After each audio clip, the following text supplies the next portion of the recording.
사도행전 9장 1절부터 16절 교독합니다. 사울이 주의 제자들에 대하여 여전히 위협과 살기가 등등하여 대제사장에게 가서 다메섹 여러 회당에 가져갈 공문을 정하니 이는 만일 그 도를 따르는 사람을 만나면 남녀를 막론하고 결박하여 예루살렘으로 잡아오려 함이라. 사울이 길을 가다가 다메섹에 가까이 이르더니 호련히 하늘로부터 빛이 그를 둘러 비추는지라. 땅에 엎드려져 들음에 소리가 있어 이르시되 사울아 사울아 내가 어찌하여 나를 박해하느냐 하시거늘 대답하되 주여 누구시니이까? 이르시되 나는 내가 박해하는 예수라. 너는 일어나 시내로 들어가라 내가 행할 것을 내게 이를 자가 있느니라 하시니 같이 가던 사람들은 소리만 듣고 아무도 보지 못하여 말을 못하고 서 있더라. 사울이 땅에서 일어나 눈은 떴으나 아무것도 보지 못하고 사람의 손에 끌려 다메섹으로 들어가서 사흘 동안 보지 못하고 먹지도 마시지도 아니하니라.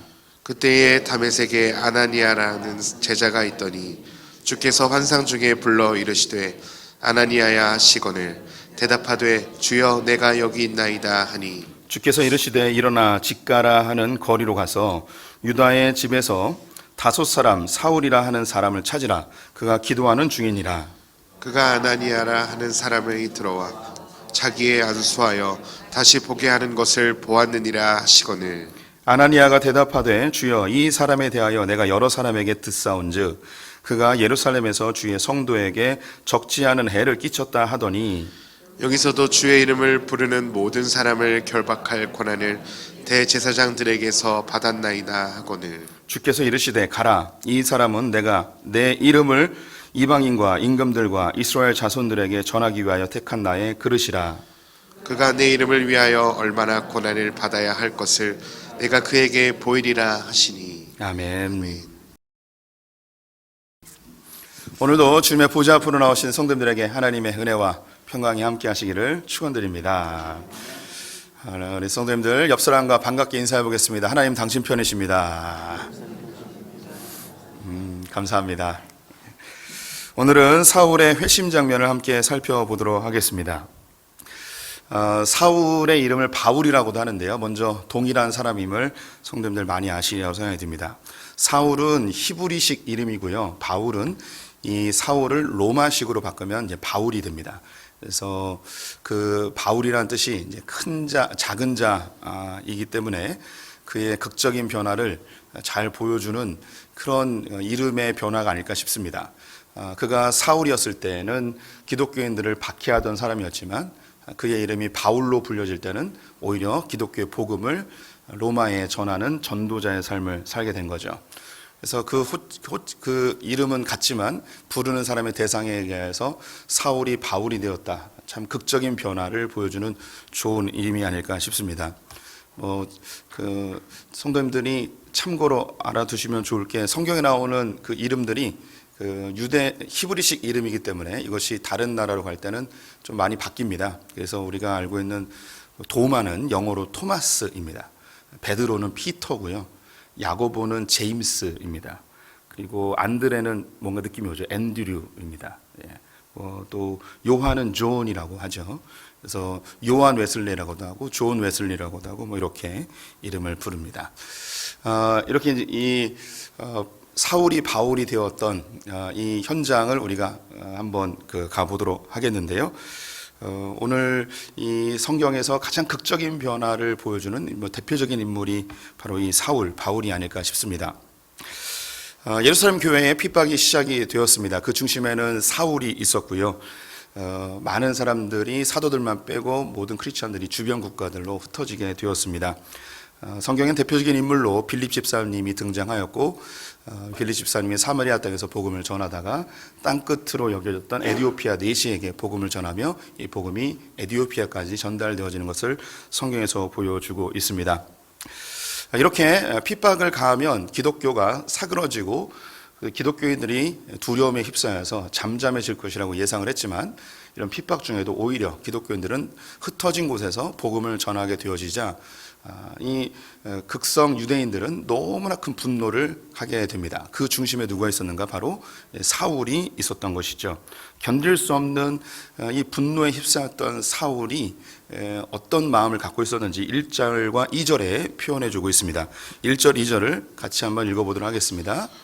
사울이 주의 제자들에 대하여 여전히 위협과 살기가 등등하여 대제사장에게 가서 다메섹 여러 회당에 가져갈 공문을 청하니 이는 만일 그 도를 따르는 사람을 만나면 남녀를 막론하고 결박하여 예루살렘으로 잡아오려 함이라. 예, 흩어진 기독교인들이 잠잠히 있지 아니하고 흩어진 곳마다 복음을 전하고 있는 소식을 듣고서 너무 분노했던 이 사울은 그 마음에 위협과 살기가 등등하였습니다. 우리말로 이야기하면 다 죽여버리겠어. 그래서 기독교인들만 나타나면 마치 바퀴벌레를 죽여 없애는 듯한 그런 심정으로 기독교인들을 다 없앨 속셈을 가지고 있었습니다. 그 중에 소식을 하나 듣게 되었는데 다메섹이라는 동네에 기독교인들이 많이 몰려있다는 소식을 듣고 대제사장에게 찾아가서 공문을 받습니다. 이제 허가서를 받게 되는 것이죠. 그래서 누구를 막론하든 기독교인들을 결박해서 예루살렘으로 데리고 올 수 있는 허락을 받게 됩니다. 그래서 다메섹으로 가게 되지요. 다메섹은 지금 이제 시리아의 수도인데요. 다마스커스라고 이야기합니다. 예루살렘에서 다메섹까지의 거리는 한 230km쯤 됩니다. 인천으로 하면 인천에서 전주 정도의 거리라 하겠습니다. 이곳까지 자기의 시간을 들여서 재정을 들여서 기독교인들을 잡아 감옥에 가두기 위한 정말 열심히 특심이었던 사람이 아닐까 싶습니다. 성경에 보게 되면 다메섹의 여러 회당으로 간다고 이야기합니다. 왜 회당으로 가는가? 이스라엘이 멸망하면서 400여 년 동안 지나며 많은 유대인들이 지중해 연안의 많은 국가의 도시에 흩어져 살게 되었는데요. 그들이 가는 곳마다 회당을 짓게 되었습니다. 이 회당은 성전을 대신하는 하나님께 예배하는 장소였고 또 다음 세대를 키우는 교육의 장소였으며 또 유대인들이 함께 모이는 마을 공동체 회당이었습니다. 유대인들이 자기의 거처를 떠나 다른 나라로 갔을 때 그들은 제일 먼저 회당으로 찾아갑니다. 그럼 이 회당은 여러 것들을 이제 제공해 줍니다. 일단 잠시 머물 수 있는 숙박의 시설이 제공이 되어졌고요. 또 살 수 있는 거처를 알아봐 주는 정보의 소개소이기도 하였습니다. 또 직업도 소개해 주는, 그리고 주변에 있는 다른 유대인들과 교제하며 관계를 맺으면서 생활할 수 있는 그런 터전이 바로 회당이었습니다. 외국에 가보신 분들은 아시겠지만 한국인들이 가는 곳마다 이민교회가 세워지는데 그 이민교회가 그런 역할을 동일하게 해주고 있는데요. 그런 형식이라고 생각하시면 되겠습니다. 그래서 이곳에 가면은 기독교인들도 원래 유대인 출신이었기 때문에 회당에서 도움을 받고 회당을 이용하고 회당에서 함께 모여 예배드리는 일들이 있었습니다. 그래서 이 바울은 그 어디보다도 이 다메섹에 있는 회당에 찾아가 여러 회당에 찾아가 그들을 발견하는 즉시 감옥에 가두어 그들을 핍박할 계획을 갖고 있었던 것이죠. 이 바울의 이 열심은 소위 이제 본받을 만합니다. 이 사람은 뭘 해도 잘했을 것 같습니다. 성경에 자기를 바리새인 중에 바리새인이라고 이야기하죠. 히브리인 중에 히브리인이다. 그의 조건들을 이야기한 것뿐만 아니라 그의 내면적으로 정말 하나님 앞에 그 바리새인으로서 정말 잘 살고자 하는 그런 열심, 특심이 굉장히 강력했던 사람이라 보여집니다. 다른 그 어떤 바리새인들보다도 하나님을 사랑한다 하면서 하나님을 반대하는, 그 당시에는 이단처럼 여겨지고 하나님의 말씀을 파괴하고 성전을 훼손하려 하는 이 예수의 무리들을 잡아 죽이려 하는 그 열심만큼은 인정하지 않을 수 없을 것 같습니다. 이제 다메섹이 거의 다 가까이 왔습니다. 눈앞에 다메섹이 어른거립니다. 그런데 갑자기 어디선가 강력한 빛이 이 사울을 휘감아 버리게 됩니다. 그 강력한 빛 앞에 사울은 견딜 수 없는 두려움과 경외심으로 그 자리에 무너져 내리게 되죠. 엎드려지게 됩니다. 이 엎드려 있는 이 사울에게 한 목소리가 들려오게 됩니다. 사울아, 사울아, 어찌하여 네가 나를 핍박하느냐? 사울이 묻습니다. 주여, 누구십니까? 당신은 누구십니까? 공포에 휩싸인 질문이었습니다. 그때 다시 대답이 옵니다. 나는 내가 박해하는 예수다. 역사 속에서 가장 강력한 회심의 장면이고 한 인간의 회심뿐만 아니라 기독교 전체의 흐름을 바꿔놓는 엄청난 역사적 현장입니다. 영국의 역사학자였던 토인비는 후에 이 바울이 로마로 압송되면서 배를 타고 가는데 이 배에 대해서 뭐라고 칭하였냐면 이 배는 바울을 싣고 간 것이 아니고 유럽을 싣고 갔다 이렇게 평가를 합니다. 기독교가 지금도 여전히 유럽이 기독교의 영향을 지금도 여전히 받고 있습니다. 이것이 한 500년 전, 300년 전만 하더라도 기독교 전체가 유럽을 지배하고 있었다고 할 정도로 유럽은 기독교 국가들로 형성이 되어 있었죠. 그래서 기독교가 없었으면 유럽이라는 곳이 탄생할 수 없었을 것입니다. 그 전까지만 하더라도 이 유럽은 미개인들, 야만인들이 살고 있는 곳이었는데 기독교가 들어가 게르만족, 바이킹족, 앵글로색슨족들이 다 개화되어지고 하나님을 인정하면서 멋진 나라들로 형성이 되어졌죠. 그래서 이 바울을 싣고 간 배는 유럽을 싣고 갔다 이야기할 수 있습니다. 즉, 이 바울의 이 회심의 장면은 한 개인의 회심이 아니고 기독교 전체의 역사의 흐름을 바꿔놓는 굉장히 중요한 현장이라 할 수 있겠습니다. 우리 성도님들이 이런 바울의 회심, 사울의 회심을 보면서 어떤 느낌이 드십니까? 어떤 분들은 나에게도 이런 극적인 변화, 주님이 나를 좀 강력하게 만나주셨으면 좋겠다, 뭐 이런 욕심이 드는 분들도 있을 것이고, 또 아직 주님을 만나지 못한 내 자녀들, 내 남편, 내 아내, 내가 사랑하는 누군가가 주님께서 좀 찾아가셔서, 꿈속이라도 찾아가셔서 이렇게 사울을 변화시켰듯이 강력하게 주님 좀 임재하셔서 이 사람을 좀 바꿔주셨으면 좋겠다, 막 이런 생각을 하는 분들도 있을 것입니다. 어떤 분들은 주님이 갑자기 느닷없이 내 의지와 관계없이 이렇게 찾아오셔가지고 나를 만나주시면 나도 이렇게 변화되면 어떡하나, 주님 이렇게 말고 좀 천천히 오셔서 죽기 직전에 그때 좀 찾아오셔가지고 너를 좀 만나주십시오, 뭐 이런 간사한 생각을 하는 분들도 뭐 있으리라고 생각이 듭니다. 성경에서 나타나는 하나님은요, 변함이 없으신 분입니다. 동일한 분이라는 뜻이죠. 그래서 예전에 구약에 계셨던 하나님, 또 이런 신약 초대교회의 하나님, 그리고 우리가 지금 믿고 있는 하나님, 이분은 변함이 없으신 분입니다. 늘 동일하신 분이라는 것이죠. 하나님의 이런 동일한 원칙들을 질서라고도 이야기합니다. 그래서 하나님께서는 이 세상을 만드실 때에 자연의 질서를 창조하셨습니다. 예측 가능하도록 이 세상의 질서를 만드셨죠. 동일한 하나님의 속성이 그대로 자연세계, 창조세계에도 드러나 있습니다.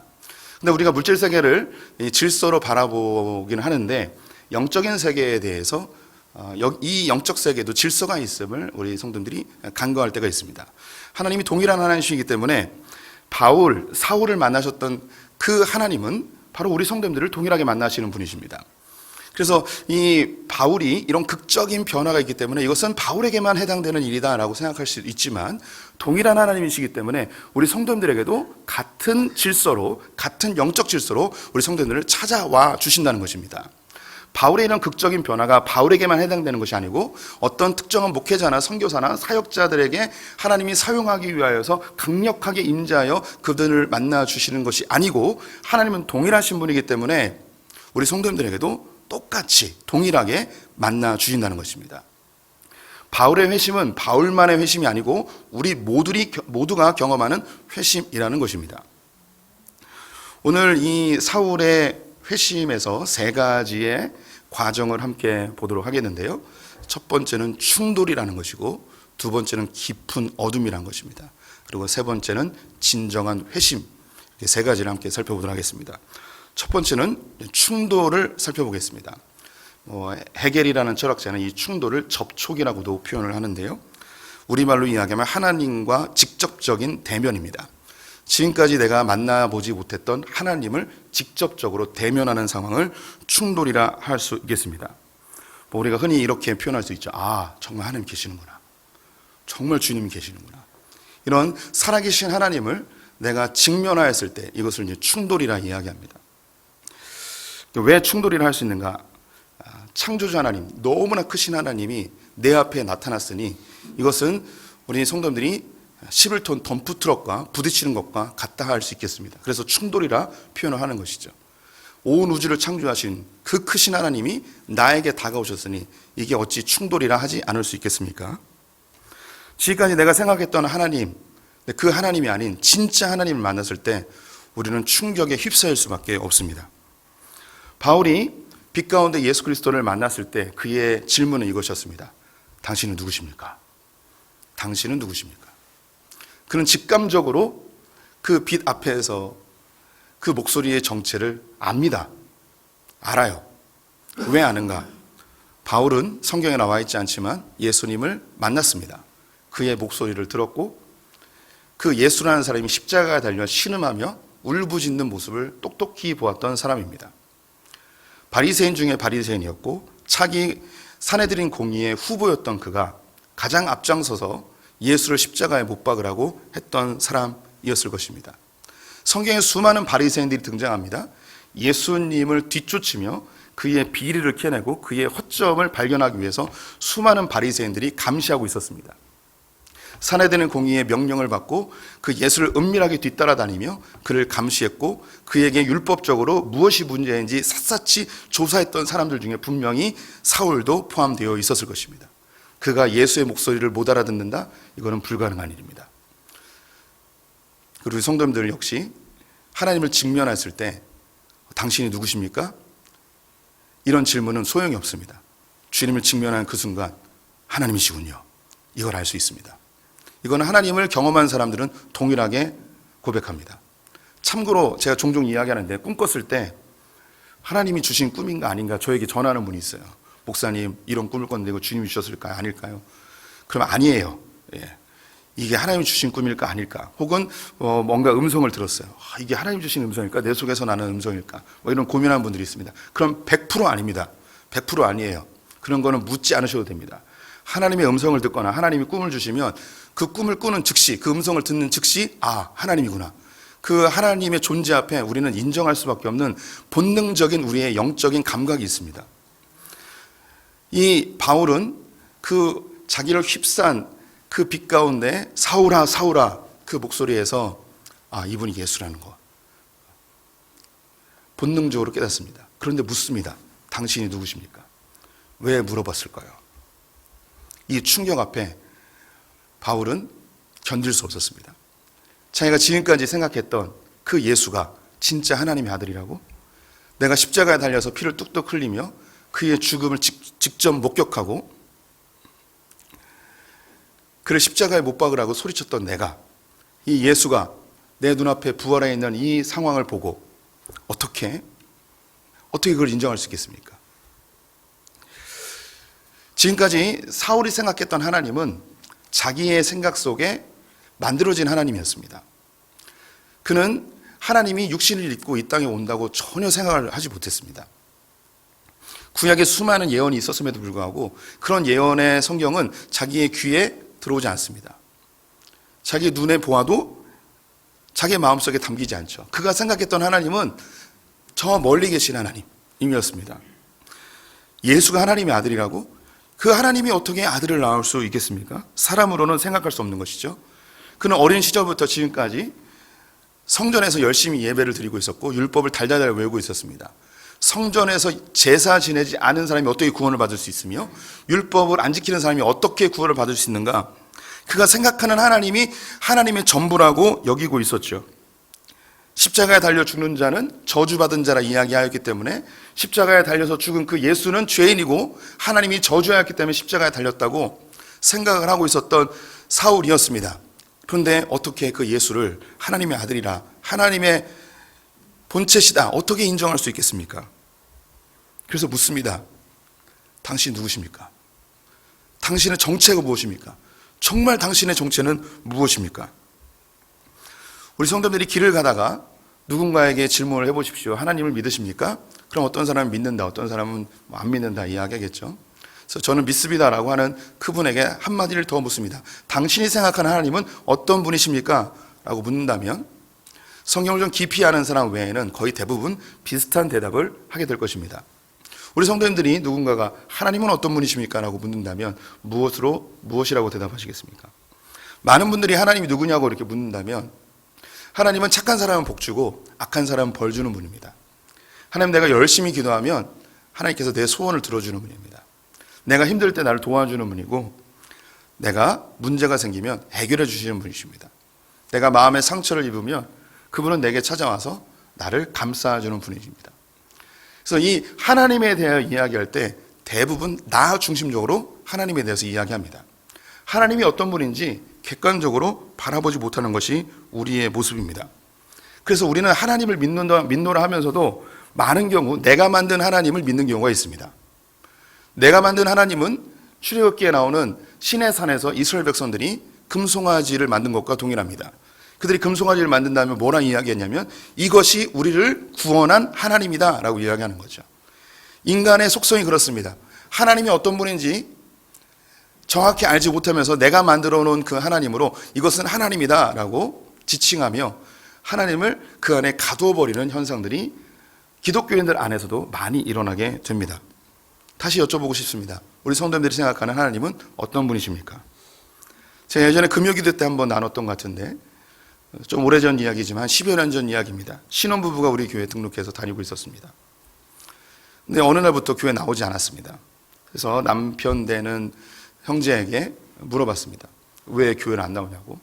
그랬더니 그 아내가 모태신앙이긴 한데 토끼를 키우고 있었다는 거예요. 토끼를 키우고 있었는데 토끼가 아팠대요. 그래서 기도했대요. 하나님께. 하나님, 토끼 좀 살려주세요. 근데 얼마 있다가 토끼가 죽었습니다. 그래서 그 여자분이 이야기했습니다. 하나님 안 계시다고. 토끼 때문에 교회를 안 나오고 토끼 때문에 하나님이 안 계시다고 이야기를 하는 거예요. 어쩌면 이 자매님의 하나님에 대한 관점이 그 대상이 토끼일 뿐 우리와 크게 다르지 않을 수 있습니다. 우리는 그 토끼에 다른 걸 집어넣으면 됩니다. 우리의 자녀가 될 수도 있고 내 사업이 될 수도 있고 직장이 될 수도 있고 대학이 될 수도 있고 내가 소중하게 생각하는 어떤 것일 수 있습니다. 하나님이 존재해야 될 이유는 내가 소중하게 여기는 그것을 잘 지켜주고 보호해주고 내가 원하는 대로 인도해주는 그 하나님으로 우리는 하나님을 스스로 만들어내는 경우들이 많이 있습니다. 우리가 만들어 놓은 하나님이라면 그 하나님은 그 어떤 것도 변화시킬 수 없는 존재입니다. 우리가 알고 있던 하나님과 진짜 하나님을 만나게 되면 충돌하게 되어 있습니다. 강력한 충돌이 일어나게 됩니다. 그 하나님의 존재가 강력하면 강력할수록 우리가 겪게 되는 충돌, 충격은 더 강하게 되어지죠. 성도님들이 신앙생활하면서 하나님에 대해 조금씩 알아가며 느끼게 되는 건 하나님이 나를 매우 불편하게 한다는 걸 알게 됩니다. 하나님 나를 속상하게 하고 때로는 하나님이 나를 화나게도 합니다. 이걸 충돌이라 이야기하죠. 부부로 이해를 들어보겠습니다. 한 남자와 한 여자가 연애를 오랫동안 하다가 결혼을 합니다. 결혼을 하면서 서로에 대한 상대방에 대한 자기가 만들어 놓은 남편상, 자기가 만들어 놓은 아내상이 있습니다. 아내라면 이렇게 해야지, 남편이라면 이렇게 해야지 라는 자기가 만들어 놓은 각각의 배우자상이 있는 거죠. 그런데 결혼을 하면 내가 생각했던 배우자상과 실제의 내 배우자가 다르다는 걸 알게 됩니다. 실체를 만났을 때 큰 충격을 받게 되죠. 충돌을 경험하는 거예요. 내가 만들어 놓은 배우자상이라 아니라 진짜 배우자상과 이것이 충돌할 때 큰 충격을 받게 되고 다툼이 일어나고 갈등이 일어나게 되죠. 싸움도 일어나게 됩니다. 상대방이 나를 너무 속상하게 하고 나를 너무 화나게 하고 때로는 다 때려치고 싶고 내가 이럴 바에는 내가 왜 괜히 결혼했나 뭐 이런 생각도 하게 되죠. 왜 이런 일이 벌어질까요? 그것은 그 배우자가 우상이 아니고 내가 만들어 놓은 우상이 아니고 인격이기 때문입니다. 그 인격체는 내가 만들어 놓은 곳에 가둬질 수 없습니다. 그 인격체에 그 실체가 있기 때문이죠. 하나님과 우리 성도님들이 왜 충돌하는가? 우리 성도님들이 하나님 때문에 왜 속상한가? 왜 하나님 때문에 화가 나는가? 그분은 내가 만드는 신이 아니기 때문입니다. 그분은 인격이십니다. 그러면 실체이십니다. 그래서 그분과 우리가 실제로 만나게 되어지면 우리 안에 아주 강력한 충돌이 일어나고 격한 갈등과 때로는 분노와 때로는 큰 실망과 때로는 침체기에 도달하기도 합니다. 내가 괜히 예수를 믿었구나 이런 생각이 들기도 하죠. 모든 크리스찬들이 여기서 예외일 수 없습니다. 아직 예수를 믿었음에도 불구하고 이런 강력한 충돌, 하나님에 대한 배신감, 하나님 때문에 화나는 것 이게 지금까지 없으셨다면 기다리셔야 됩니다. 곧 찾아올 것입니다. 반드시 주님은 우리 성도들에게 찾아오셔서 큰 충돌을 경험케 하실 것입니다. 때로는 예배를 통해서 강한 갈등이 느껴질 때도 있습니다. 특정 목회자의 설교 때문에 아주 강력한 내적인 충돌을 경험할 때도 있습니다. 혼자서 우연히 성경을 보다가 내적 갈등을 경험하기도 합니다. 성도와 교제하면서 내가 지금까지 알지 못했던 하나님을 말하는 분들을 만날 때 굉장히 불편할 때도 있습니다. 이렇게 하나님은 우리에게 조금씩 충돌을 경험케 하십니다. 그분은 인격이시기 때문이죠.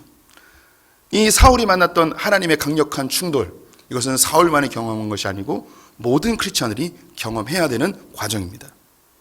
두 번째는 깊은 어둠입니다. 충돌을 경험한 이 사울은 앞을 보지 못하게 되었습니다. 근데 오늘 본문은 앞을 보지 못하는 것, 그가 갑자기 맹인이 됐다는 것, 그게 중요하지 않습니다. 더 중요한 것은 뭐냐면 8절과 9절 말씀 같이 읽어보도록 하겠습니다. 사울이 땅에서 일어나 눈은 떴으나 아무것도 보지 못하고 사람의 손에 끌려 다메섹으로 들어가서 사흘 동안 보지 못하고 먹지도 마시지도 아니하니라. 사울이 앞을 보지 못하였습니다. 사울에게 앞을 보지 못하는 건 사실 중요하지 않았습니다. 그는 아무것도 먹지 않고 아무것도 마시지 않았습니다.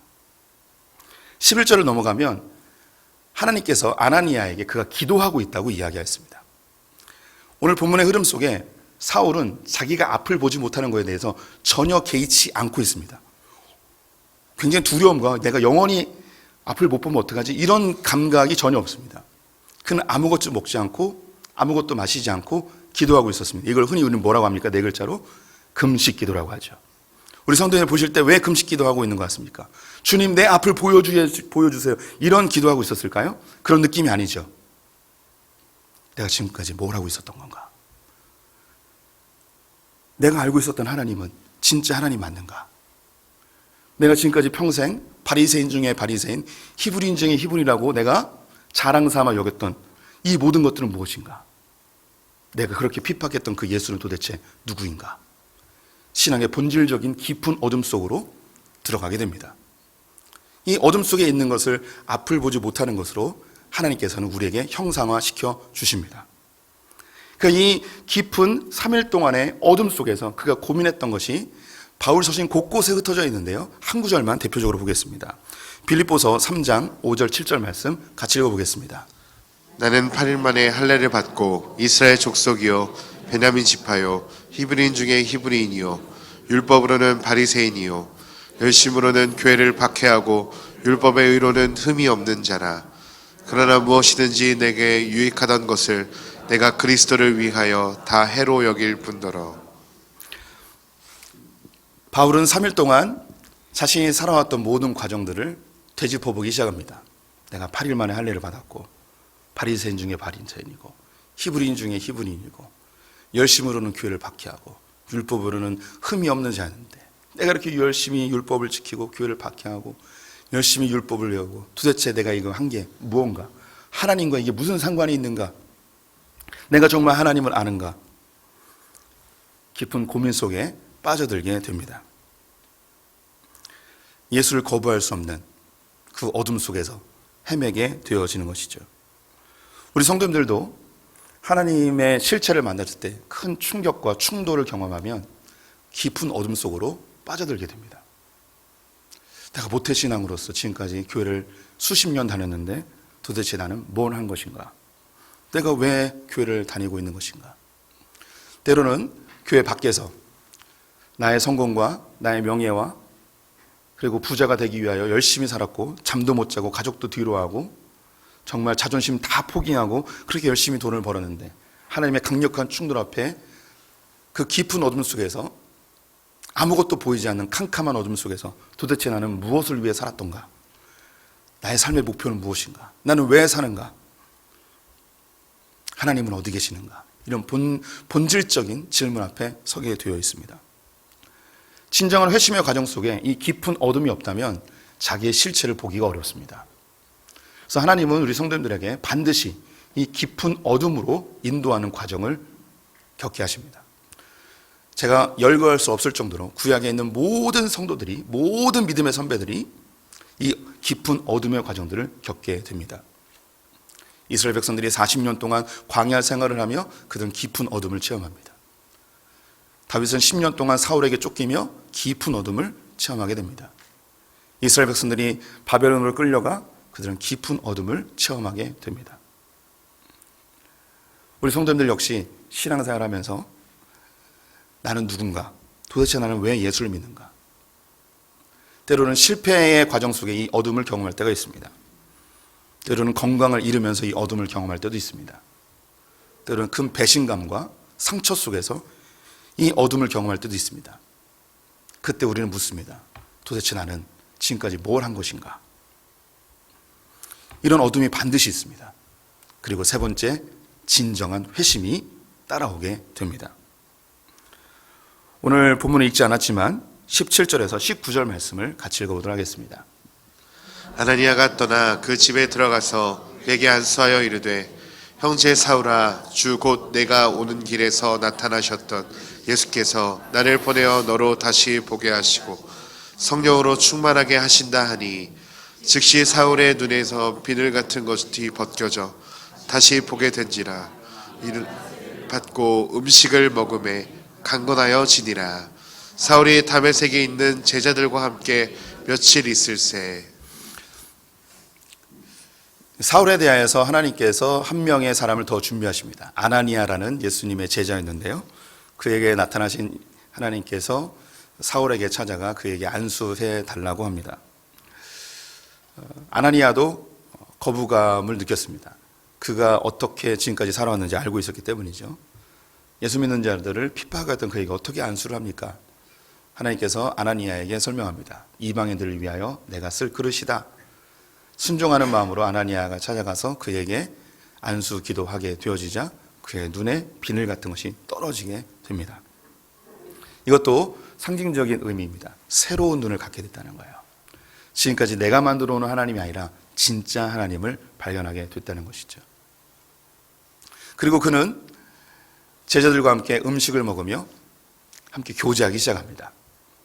이전에는 잡아 죽이려 했던 그들이 비늘이 벗겨진 이후에는 자기의 형제로, 자기의 지체로 보여지기 시작하였습니다. 이것이 진정한 회심입니다. 우리 성도들이 지금까지 갖고 있었던 그 시각이 벗겨지고 새로운 시각으로 바라볼 수 있는 것, 이것이 바로 진정한 회심이죠. 이 회심은 한 번만 이루어지는 게 아닙니다. 맨 처음의 회심은 그 멀리 있던 하나님이 내 아버지라는 새로운 시각을 갖게 되고 나는 내 힘으로 살아 선하게 살면 구원받을 것 같았지만 예수 그리스도를 알므로 인해서 내가 은혜로 구원받는다는 새로운 눈꺼풀이 또 열리게 되어지죠. 이전까지 하나님을 나의 성공과 나의 부와 명예를 위하여 이용하던 우상이었던 내 눈이 하나님은 나를 통치하시고 다스리는 분이시고 나는 주님이 이 땅 가운데 보내신 하나님의 대리자라는 새로운 시각이 또 열리게 되어집니다. 결혼에 대한 새로운 시각, 일에 대한 새로운 시각, 자녀에 대한 새로운 시각, 우리 지체들에 대한, 교회에 대한, 세상에 대한 내가 목숨처럼 생각했던 그 어떤 것, 정치적 관점, 이성관, 성적인 관점, 그 모든 것들이 내가 생각하고 있던 것들이 주님께서 나와 충돌하십니다. 말씀으로 충돌하고 설교로 충돌하고 예배로 충돌하고 찬양 중에 충돌합니다. 그리고 깊은 어둠 속에서 내가 지금까지 뭘 한 것인가 자기 정립의 시간을 가지고 눈꺼풀이 딱 벗겨지면서 아, 주님이 원하시는 것이 이거였구나 라고 하며 삶의 한 영역 한 영역들이 새롭게 회심되어지면서 하나님의 통치와 다스림을 받는 하나님의 사람으로 조금씩 성장해 나가게 되는 것이죠. 이 과정은 사울만 겪는 것이 아니고 모든 크리스찬들이 죽는 순간까지 끊임없이 겪게 되는 과정입니다. 우리 성도님들은 신앙생활하면서 편안하게 주님이 나를 위로해주는 이런 하나님을 생각하신다면 큰 오산입니다. 분명히 그렇습니다. 주님 그런 분 맞습니다. 하지만 주님은 인격이십니다. 충돌하게 되어 있습니다. 사람과 살게 되면 충돌하고 갈등하듯이 하나님과 함께 동거하면 반드시 충돌하게 되어 있습니다. 그 충돌을 이상하게 여기지 마십시오. 그리고 깊이 자기를 돌아보고 정말 주님이 누구신지 살펴보는 시간들을 가지셔야 됩니다. 제가 우리 교회 성도님들 몇몇 분들하고 이렇게 1대1 복음을 가지고 이제 그 대화하는 시간을 갖습니다. 그래서 우리 성도님들도 이제 사랑방자님들하고 복음 대화를 하신 분들이 있는데 그 제가 했던 한 형제가 그 과정을 마치고 간증문을 하나 써 놓은 게 있습니다. 제가 우리 성도님하고 조금만 나눠보도록 하겠습니다. 이 친구는 예수를 처음 믿은 친구입니다. 내가 자라온 환경에서 지금의 나는 논리적이고 이성적인 성향의 사람이었기 때문에 내 삶에서 종교를 믿는다는 것은 일시적일 수는 있어도 일평생 일일 수는 없다고 생각했다. 내 성향상 종교적 믿음을 확고히 가지려면 하나님의 나라 예수님의 중심사상인 기독교에 대하여 무조건적인 수용은 독이 될 수 있다고 생각했고 최대한 객관적인 시각에서 바라보고자 했다. 양육 과정에서 목사님의 말씀을 통하여 지금까지 내가 생각했던 것이 전부가 아닌 것을 깨달았고 가치관의 변화와 더불어 생각의 폭을 좀 더 넓힐 수 있는 계기가 되었던 것 같다. 인류의 역사가 인정하고 있는 기원 전, 기원 후가 예수의 탄생을 기점으로 기준 삼았다는 부분, 일주일에 7일이 예수님의 창조에 대한 기록으로 확인할 수 있었다는 부분은 단순한 신비감을 넘어 그 이상으로 여겨졌다. 양육받기 전 어떠한 것을 성취하고 열매 맺는 것이 오로지 나의 노력 혹은 약간의 운과 더불어 비롯된다는 것에 자부심을 느끼고 조금은 자만하게 살아왔던 내가 결실에 대하여 겸손한 자세를 갖게 되고 오히려 더 큰 감사와 행복을 느끼는 점이 나에게는 너무나도 놀라웠고 새로웠다.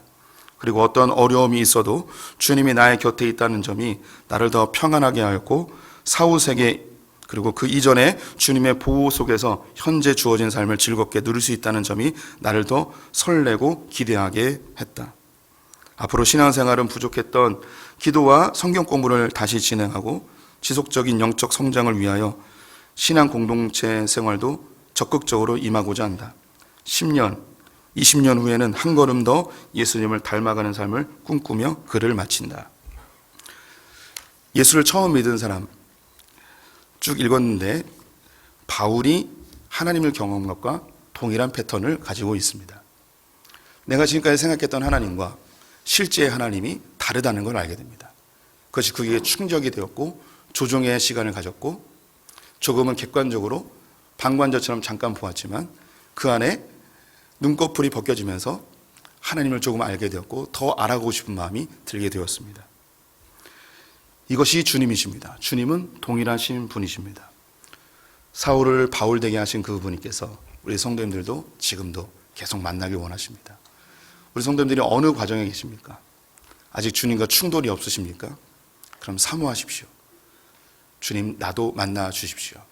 나에게 찾아와 주십시오. 혹시 깊은 어둠 속에 계십니까? 주님께 실망하셨습니까? 잘 가고 계신 겁니다. 그분은 인격이시기에 내가 조종할 수 있는 분이 아닙니다. 내가 지금까지 무엇을 믿었는가 잠잠히 자기를 돌아보는 그 어둠의 시간이 되셔야 합니다. 그리고 주님께서 어느 순간인가 깊이 기도하는 그 순간에 눈꺼풀이 띄어지고 내가 지금까지 바라보지 못했던 하나님의 세계를 보게 하실 것입니다. 무엇보다도 우리 성도님들 사모하는 분들 되셨으면 좋겠습니다. 기도하겠습니다. 하나님, 사울을 바울 되게 하신 주님께서 나를 만나 주셨고 우리 성도님들을 만나 주셔서 옛 죄악의 삶에서 벗어나 하나님의 백성으로 삼아 주시니 감사합니다. 또한 우리의 삶에 여전히 어둠 속에 있는 죄악 가운데 있는 그 영역들에 찾아오셔서 나와 충돌하시고 나를 바꾸기를 원하시고 나에게 부담감을 주시고 때로는 나를 강력하게 질책하시는 주님 감사합니다. 때로는 주님께 실망하고 주님이 안 계신다고 부정하며 그 어둠 속에 있을 때에 주님께서 다시 또 찾아오셔서 나의 눈에 비늘을 벗기시고 진정한 하나님을 보게 하시니 감사합니다. 하나님, 우리 성도님들 주님 만나길 원합니다. 주님을 깊이 알고 주님의 세계를 경험하여 이 땅에서 알지 못하는 참된 기쁨과 행복을 누리는 자들 다 되게 하여 주시옵소서. 지금 우리 주 예수 그리스도의 은혜와 하나님 아버지의 무한하신 사랑과 성령의 교통하심이 예수를 깊이 알아가 주님 주시는 기쁨과 행복을 누리기 원하는 소풍의 모든 성도들과 우리 자녀들, 저 북에 있는 형제자매들, 열방의 선교사님들 위해 지금부터 영원토록 함께 계실지어다. 아멘.